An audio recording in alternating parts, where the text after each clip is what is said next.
Muito bem, já de volta depois desse giro policial e a gente já sorrindo aqui porque estamos recebendo duas pessoas muito queridas para conversar com a gente, né, dona Ju? A doutora Brena Oliveira Costa, seja bem-vinda, tudo bem? Boa tarde. Olá, boa tarde, tudo bem? Boa tarde a todos. Alegria recebê-la novamente. Exatamente, é sempre uma honra, né, estar aqui conversando com vocês, ainda mais para falar sobre a cultura de proteção de dados. Pois é, e também a doutora Elizabeth Silva, tudo bem? Prazer. Olá, em muito recebê-la prazer. E conhecê-la também. Eu sou nova aqui na cidade, estou conhecendo, mas também é muito bom poder ajudar em compartilhar aí a proteção de dados para todo mundo. Mas sotaque é de carioca, né? É. Sou do Rio de Janeiro. Sotaque de carioca, da própria capital? Não, eu sou de Petrópolis. Petrópolis. Há quanto tempo está aqui na cidade? 15 dias. Uau, 15 tá bem dias. recente. Que maravilha. Petrópolis é um lugar lindo, né? A gente escuta muito falar sobre Petrópolis, né? Sim, a gente tem lá, por causa de Dom Pedro, né? Então a gente acaba tendo uma influência europeia muito grande e a arquitetura da cidade acaba refletindo isso. É muito bom, todo mundo adora visitar. Maravilha. Um dia a gente vai conhecer Petrópolis. A Leia está assistindo a gente, coloca aí no roteiro. Agora ele só quer no roteiro, só tá assim, né, doutora Brena? Viagem. Rapaz. Agora, olha, no dia 28 de janeiro, o mundo comemorou o Dia Internacional da Proteção de Dados. Mas aqui no Brasil a gente também tem uma lei que ampara, não é verdade, doutora Brena? Perfeitamente. Na verdade, é este o motivo, né, que nos trouxe aqui hoje. Já agradeço pelo convite. Realmente, no último sábado, comemoramos de forma internacional o Dia Internacional da Proteção de Dados, que, na verdade, no mundo inteiro já existe há muitos anos, né, diria até décadas, e aqui no Brasil a gente teve a partir da Lei 13.709 de 2018, que trouxe, então, de forma clara, o direito à proteção de dados. Pois é, esse é um assunto que, por mais que eu me esforce assim para entender... Eu também já vou... É difícil, né? É difícil. O que é que eu consigo assimilar, assim, sempre que eu converso sobre isso, doutoras e dona Ju e você que nos acompanha, é o seguinte, tem vezes que eu recebo ligação que o pessoal sabe meu CPF, sabe alguns dados... consegue achar o meu e-mail, que eu não sei como, consegue achar o meu e-mail, e chega e-mail para mim de tudo que é lugar que eu não tenho a mínima ideia como é que eles sabem o meu e-mail. Tem alguma coisa a ver com isso ou não, para a gente começar a entrar no assunto? Então, vamos lá. Na verdade, por isso que a gente costuma falar que a gente realmente, a ideia é fomentar a cultura de proteção de dados. Porque durante muito tempo, na verdade até esse presente momento, a gente vive numa era digital em que, e antes, né, também vivíamos numa era em que as pessoas compartilhavam dados, davam informações sem nenhum cuidado. E quem tinha os seus dados, no caso, o empresário ou um setor de cobrança, enfim, ele tinha aqueles dados como dele. E que, na verdade, não são dele, são seus, né, do titular de dados.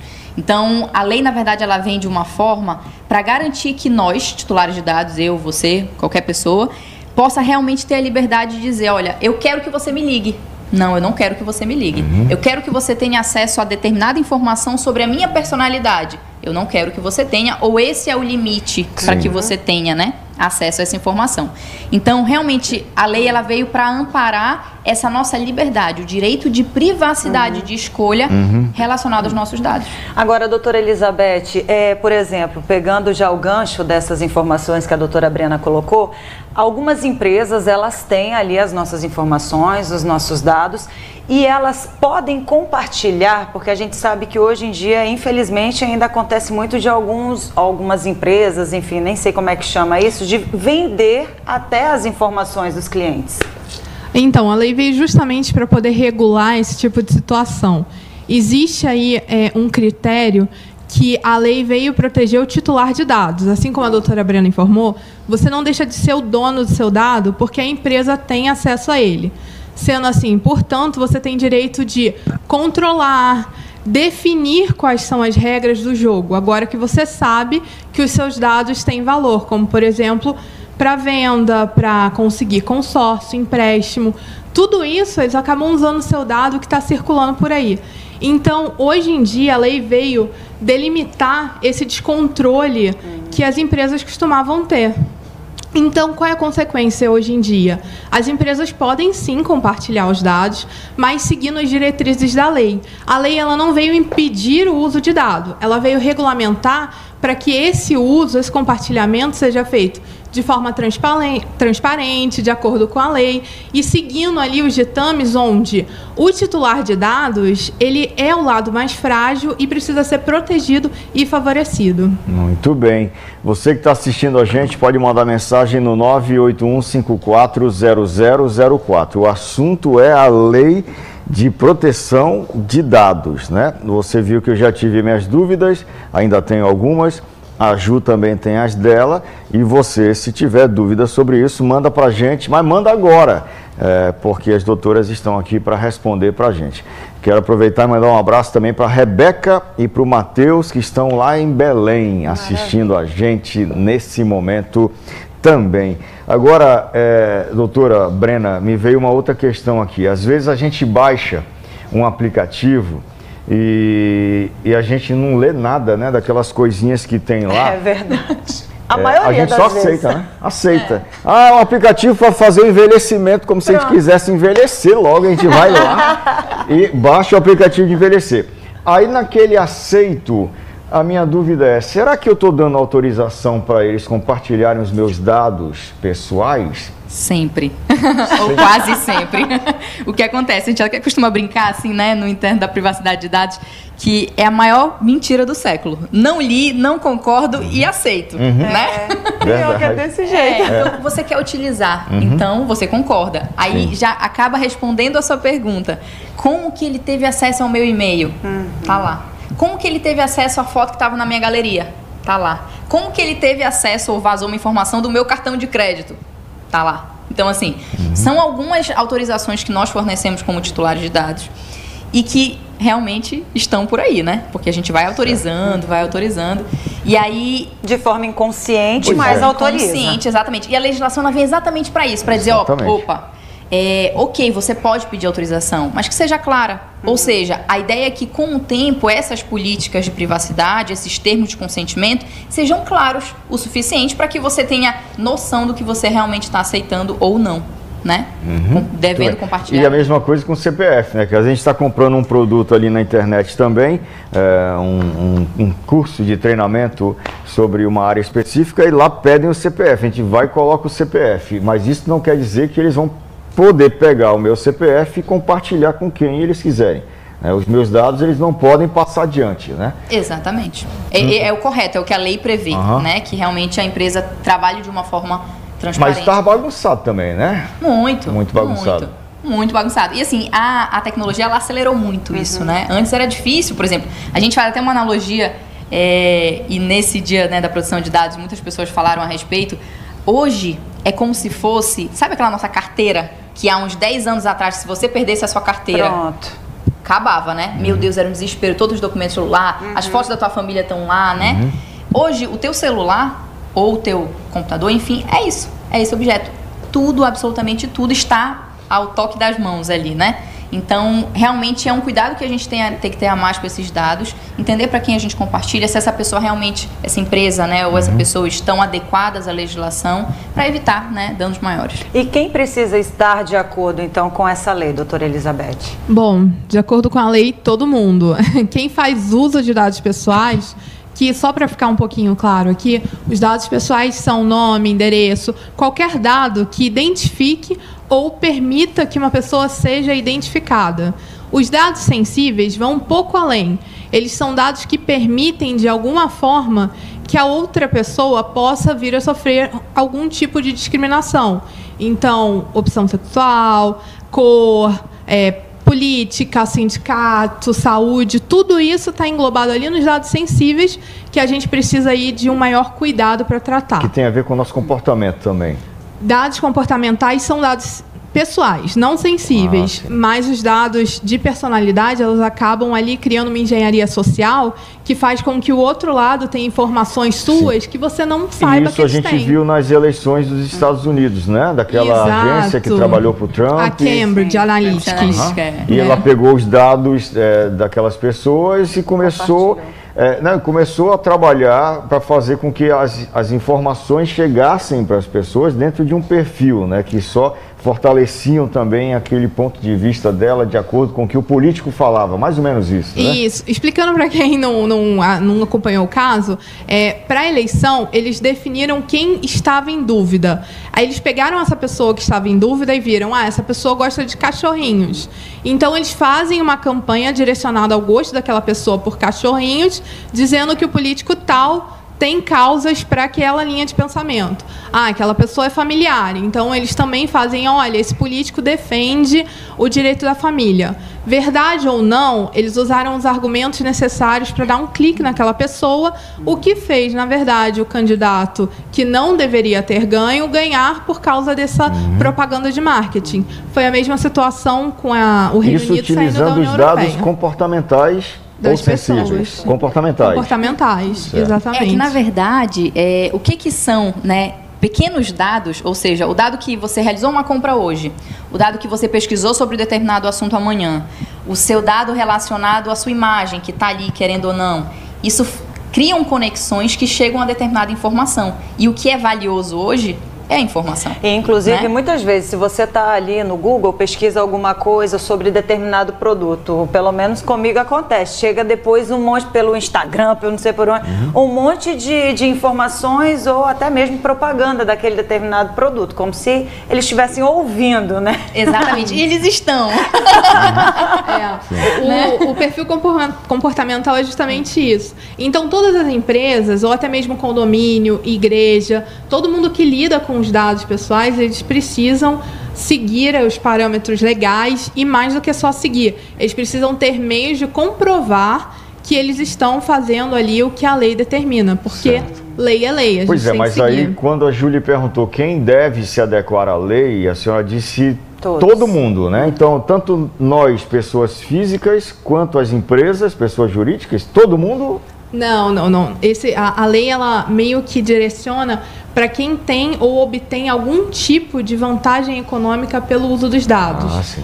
Então, a gente vê aí lojas, MEI, empreendedores individuais, aquela pessoa que está fazendo venda ali constante, contínua, no WhatsApp, no Instagram. Uma loja de eletrodomésticos, por exemplo, que eu sou cliente, eles têm os meus dados lá. Eles não podem compartilhar esses meus dados com nenhuma outra organização, a menos que eu autorize. Vai estar no termo do contrato. Inclusive, a gente está fazendo uma implementação justamente de uma loja varejista aqui em Tucuruí, e é justamente essa questão que a gente está lidando ali, porque você pode fazer esse compartilhamento, desde que você, como cliente, titular de dados, saiba exatamente o que está sendo feito, né, doutora Brena? Agora, perdão, Ju, mas esse saiba perfeitamente é diferente do aceito. Li, concordo e pronto, tchau. Como é que a gente vai poder lidar com essa relação nesse caso? Ou a gente vai ter, enquanto usuário, ou cliente, consumidor, que ler o que a gente está assinando, que é o certo, né, doutor? Mesmo o crediário ali, aquele contrato, a gente precisa ler. Mas esse aceito vai estar exatamente por aí? Como é que é? Então, o correto, como você falou, o correto é ler, né? Mas se não se pode ler claramente ali aquelas 15 páginas que existem, o que a gente prevê e na adequação a gente já corrobora nesse sentido? Fazer algo prático, visível, um esquema, um guia que possa te trazer essa informação de forma transparente. É o mais importante, para que você realmente tenha acesso a essa informação, de como vai ser, com quem vai ser. E aqui em Tucuruí, vocês já estão desenvolvendo um trabalho assim, um pouco mais árduo com as empresas para justamente trazer esse esclarecimento a mais para o consumidor, pro cliente? Exatamente. São várias etapas, né? É um processo de implementação. Então, algumas empresas aqui em Tucuruí já estão trabalhando, né, que nós estamos trabalhando nessa implementação, e aí são vários processos e parte do primeiro, uma capacitação, né? Chegar na empresa e dizer, olha, realmente a gente precisa observar esse fluxo de dados, a gente precisa entender que existe um direito do titular aqui envolvido, então realmente trazer essa consciência num primeiro momento para realmente passar por todo o processo técnico de implementação. Certo. Né, só um minutinho, porque está chegando uma mensagem, vamos trazer na tela a participação. Muito obrigado você que interage com a gente. Por que os idosos recebem tanta ligação ligação sobre empréstimos. Será que o banco mesmo que liga ou é golpe? Aí tem a questão dos consignados, né, oferecendo empréstimo. Por que acontece muito? Minha mãe, por exemplo, quando ela se aposentou, começou a chover ligação para ela. Mamãe também. Incrível. Bom, então, como é que acontece? Antes da lei, a gente tinha justamente esse conceito de que o dado era da empresa, ela podia fazer o que quisesse.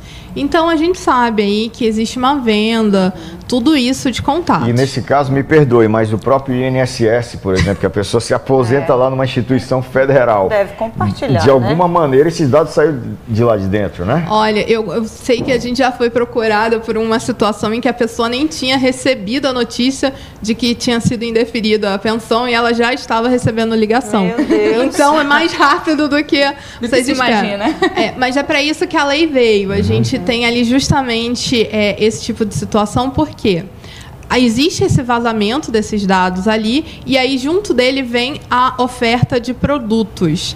Muitas vezes as pessoas utilizam esses dados para aplicar golpes. Então, a melhor forma, se você tem o interesse de contratar um empréstimo, é procurar uma pessoa responsável, ir na agência, evitar essa tratativa através do WhatsApp, porque existem muitos golpes e eles acontecem pelo vazamento de dados. É isso que a lei veio justamente para impedir e punir esse tipo de vazamento, esse tipo de comportamento. Também tem outro viés que é ser invasivo. Se você está recebendo ligações constantes e invasivas, a gente tem aqui alguns protocolos a seguir.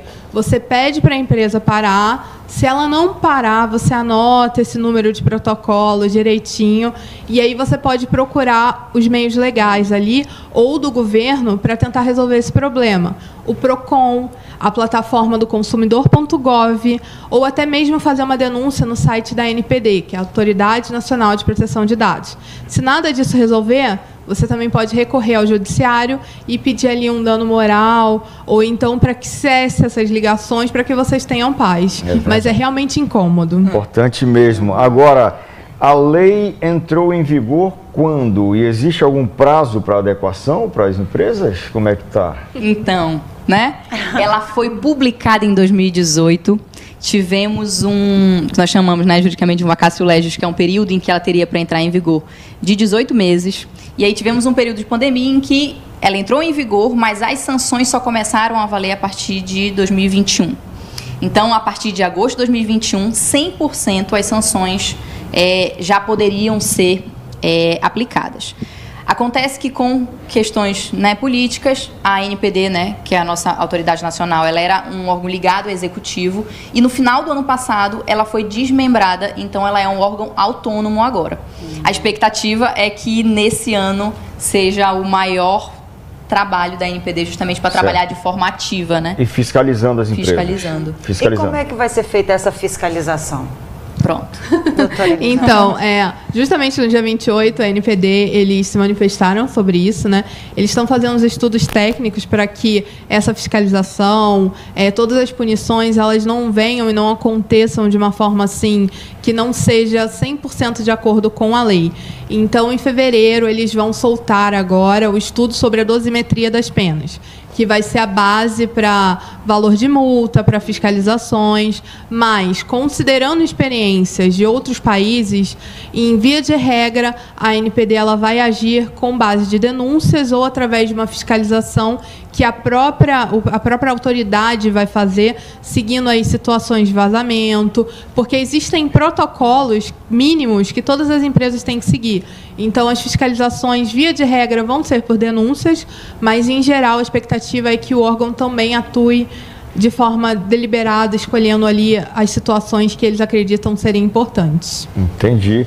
Então, quer dizer que as empresas que lidam com esses dados dos seus clientes precisam se adequar. Isso não tem volta, né, doutora? Exatamente, é inquestionável. Eles precisam se adequar. E o que é importante, até essa sua pergunta, o que acontece? O direito, ele nasce quando a lei é criada. Ou seja, o direito nasceu aqui no nosso país, lá em 2018. E a lei é criada diante de uma necessidade de regulamentar algo, Exatamente, né? Uma necessidade social, né? A gente percebeu essa necessidade, ou seja, todas essas reclamações que a gente percebeu, que vocês citaram aqui algumas, elas elas realmente foram o pontapé inicial para que... O fato gerador. Exatamente, o fato gerador para que fosse criada a legislação. Então, o direito de proteção de dados, ele nasce lá em 2018, né? Esse tempo para que as coisas se adequem é um tempo necessário até, né? Social também, para que tudo aconteça da melhor forma possível. Então, aquela questão de, vou ter que esperar, assim, até 2022, né? Até 2021 para adequar, não. Você deveria ter adequado lá em 2018. Então, a gente já parte do princípio que já tem um prazo aí que a pessoa deveria ter se adequado, a empresa deveria ter se adequado, e se não se adequou, o risco... E como é que faz para se adequar? Então, a lei, e era uma lei, né, maravilhosa, ela traz bases, princípios, mas ela não traz de forma clara quais são os procedimentos de uma implementação. E aí que nasce, então, a necessidade, né, de nós, operadores do direito, junto com outros profissionais das áreas, né, de tecnologia, de segurança da informação, para trabalhar em conjunto e trabalhar em um processo de implementação. Então, as empresas elas precisam procurar alguém habilitado para fazer, né, esse trabalho, um profissional técnico habilitado para fazer realmente uma implementação lei geral. Implementação. E aí o universo é imenso, né, doutora Elizabeth? No sentido de quem precisa mesmo. Eu estava até raciocinando aqui, uma empresa prestadora de serviço, por exemplo, ela que atende uma outra organização ou uma outra pessoa, ela, para fazer o cadastro desse cliente, ela precisa dos dados. E se ela precisa dos dados desse cliente, eu imagino que ela vai estar também precisando se adequar à lei de proteção de dados. Não só ela, enquanto empresa, precisa se adequar, como ela também precisa cobrar a adequação dos parceiros que ela trabalha. Se a pessoa que ela trabalha não esteja adequada, ela assume a responsabilidade pela inadequação da outra empresa. Isso acaba causando um problema para a empresa, porque não basta que só ela siga completamente a lei. Ela também precisa apoiar e entender que as outras pessoas também precisam seguir a lei. Então, sim, todo mundo vai precisar. A gente até costuma dizer no meio que, hoje em dia, para você abrir uma empresa, para você trabalhar vendendo, empreendendo, você precisa de um profissional de proteção de dados e de um contador. A cultura mudou, a gente tem... A vida digital, hoje em dia, ela é algo muito forte.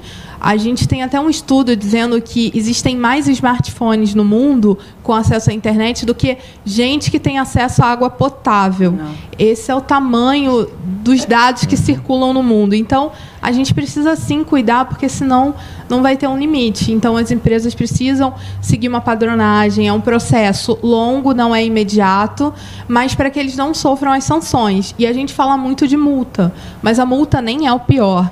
O pior para a gente que a gente fala é a NPD ela pode proibir, assim, ou de certa forma restringir o seu acesso ao seu banco de dados. Já pensou você trabalhar com a sua empresa sem o seu cadastro de clientes? Então, tudo isso ali tem várias consequências que você deveria seguir. E a gente costuma dizer, na verdade, isso, né, a legislação, já ouvi, né, de algumas pessoas, nossa, mas só veio para complicar a nossa vida, né?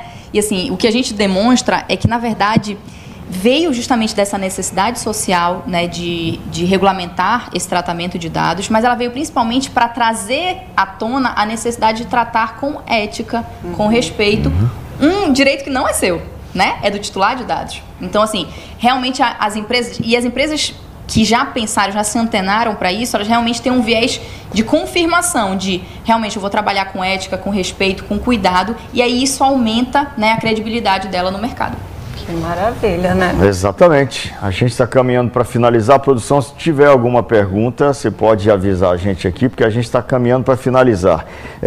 Doutora Brena e doutora Elizabeth, quem quiser tirar mais dúvidas a respeito, é possível contactá-las ou não é possível? Como é que faz? Então, nós, né, na correria do dia a dia, a gente tenta de alguma forma estar lá pelo Instagram, não estamos, né, 100%, mas enfim, estamos no Instagram, né, como @advbrenaocosta, e como Elizabeth CPS ADV. Eu não lembro o meu Instagram, olha só. Mas estamos por lá, a gente de vez em quando compartilha alguma coisa relacionada ao assunto, né? Eu acompanho, é importante, porque é um assunto que a gente precisa entender, porque faz parte do nosso dia a dia, né? E chegou mais uma mensagem, vamos trazer na tela, produção. Vamos lá, 1h40 agora. Deu tela preta aqui agora sim. É aconselhável colocar todos os dados, CPF, RG, nesses tickets de sorteio de lojas. Estou gostando dessa reportagem. A Nilde Pereira. Muito obrigado, Nilde. Muito obrigada, Nilde, pela pergunta. Então, sim, né?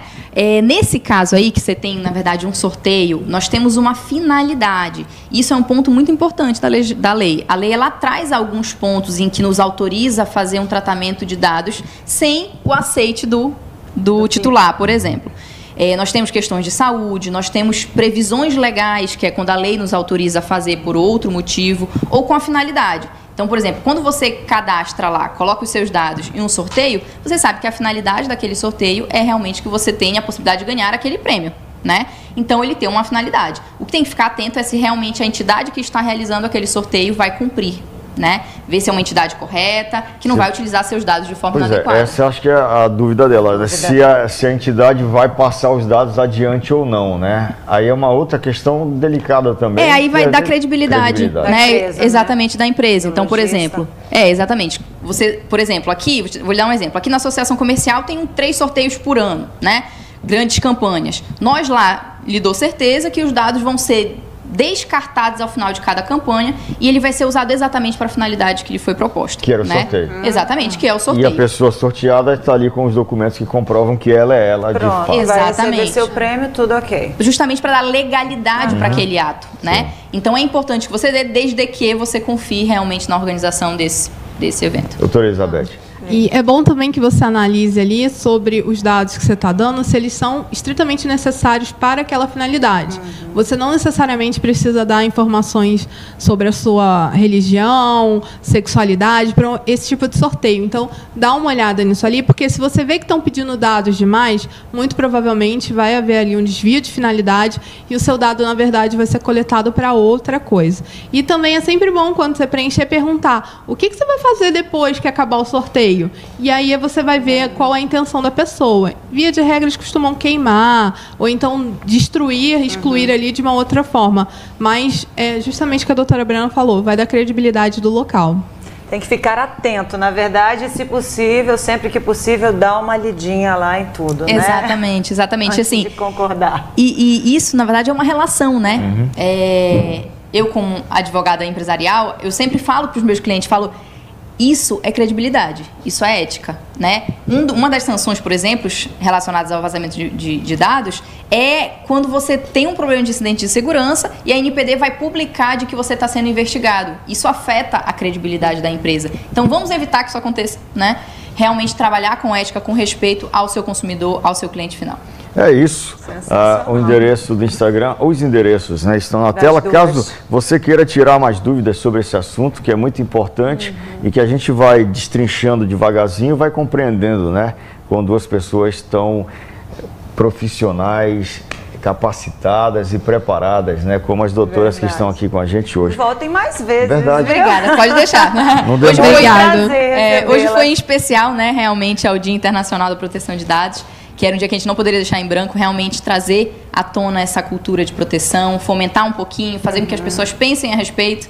Então, é importante, né? Seus dados são, né, a sua vida, a sua privacidade. Né? Doutora Elizabeth Silva, prazer conhecê-la e fica à vontade, obrigada. Sempre que quiser voltar. Ai, que ótimo. Então, gente, cuida dos seus dados aí, porque eles valem mais do que petróleo, já diz aí os novos dados. Verdade. Doutora Brena, um abração e volte sempre também. Muito obrigada. Obrigada a toda a equipe e contem conosco, que estamos aqui para ajudar. Maravilha. A gente vai para o intervalo rapidola, já a gente volta com a sua sala interativa.